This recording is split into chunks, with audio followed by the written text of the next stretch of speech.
दर्शक बंधुगण नमस्कार आसिए नूतन अपडेट नहीं जहाँकि आपण मैंने निहार दरकार। आज জানুয়ারি 25 तारीख रविवार। आजिर बड़ खबर यही खबर गुड़िक बहुत गुरुत्वपूर्ण अटे। दर्शक बंधु भिडियोटी शेष पर्यंत देखिबे बोली अनुरोध। तार पूर्वर जदि आपण आम चैनल रे नूतन तेबे चैनलटी को एवं ही सब्सक्राइब करि नियंतु एवं पाखरे थिबा बेल आइकनटी को ऑन करि रखंतु। आउ कमेंट रे बॉक्स रे जय जगन्नाथ लिखंतु। एही चैनल माध्यम रे सबुदिन ताजा खबर देखि पारिबे। दर्शक बंधु एबे देखिबा संपूर्ण खबरटी को जहा कि हला आजी 25 জানুয়ারি 2026 रविवार। ओडिशार पाग शुखिला रहिबो।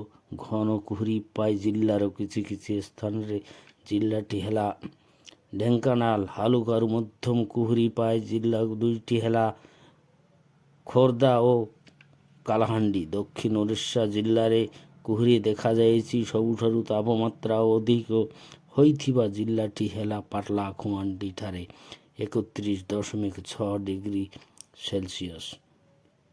कम तापमात्रा रेकर्ड होइथिबा जिल्लाटी हेला राउरकेला ठारे 8.5 डिग्री सेल्सियस। 3 दिन पाई हालुकारू मध्यम कुहुरी पाए अनुमान करा जायछि। जिल्ला गुड़िक हेला बालेश्वर, भद्रक, जाजपुर, केन्द्रापड़ा, कटक, जगतसिंहपुर, सुंदरगढ़, झारसुगुड़ा, अनुकूल, ढेंकानाल, कालाहांडी और कंधमाल। नवरंगपुर जिल्ला ठारे प्रबल शीत हो कुहुरी देखा जायछि। शीत पाए जनजीवन हस्तव्यस्त होई परिअछि।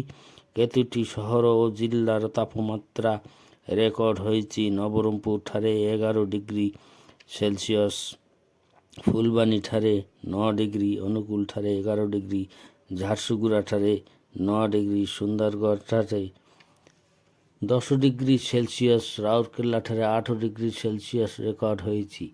आगामी काली अर्थात 26 तारीख सोमवार दिन पाए हाईएस्ट मैक्सिमम टेम्परेचर हेला पारलाखुमांडी पाए 31.6 degree Celsius. Lowest minimum temperature हेला फुलबानी एवं राउरकेला ठारे 9.5 डिग्री सेल्सियस।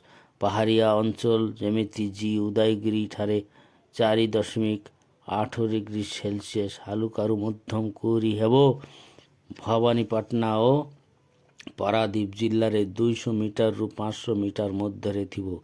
दर्शक बंधुगण सिमलीगुड़ा ठारे 9.4 डिग्री सेल्सियस, कोरापुट ठारे 10.5 डिग्री सेल्सियस, नवरंगपुर ठारे 11 डिग्री सेल्सियस, भवानीपाटना ठारे 11.6 डिग्री सेल्सियस, नुआपाड़ा ठारे 11 डिग्री सेल्सियस रेकर्ड होइछि। बलांगीर ठारे 11 डिग्री सेल्सियस रेकर्ड होइछि। अनुकूल ठारे 11.2 डिग्री सेल्सियस रेकर्ड होइछि। झारसुगुड़ा ठारे 9.6 डिग्री रेकर्ड होइछि। सुंदरगढ़ रे 11 डिग्री, राउरकेला 9.5 डिग्री सेल्सियस, केराई ठारे 11.7 डिग्री सेल्सियस, ढेंकानाल रे 11.9 डिग्री सेल्सियस। आगामी 5 दिन पाई अनुमान करा जायछि। घन कुहुरी हालुका मध्यम कुहुरी पाई 26 रु 30 पर्यंत। दर्शक बंधुगण यह थिला आजिर मुख्य खबर।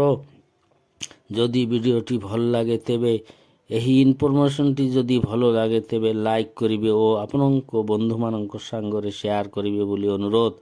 दर्शक बंधु एमितिका लेटेस्ट अपडेट जानिबा पाई आम चैनल को सब्सक्राइब करिवे, बेल आइकन को बजाइबे जहा फल सर्वप्रथमे आपनक पाखरे वीडियोटी पहुँची जीव। आज पाई एतिकी नुआ अपडेट सांगरे आगामी काली देखा हेबो। नमस्कार, जय जगन्नाथ, जय ओडिशा, धन्यवाद।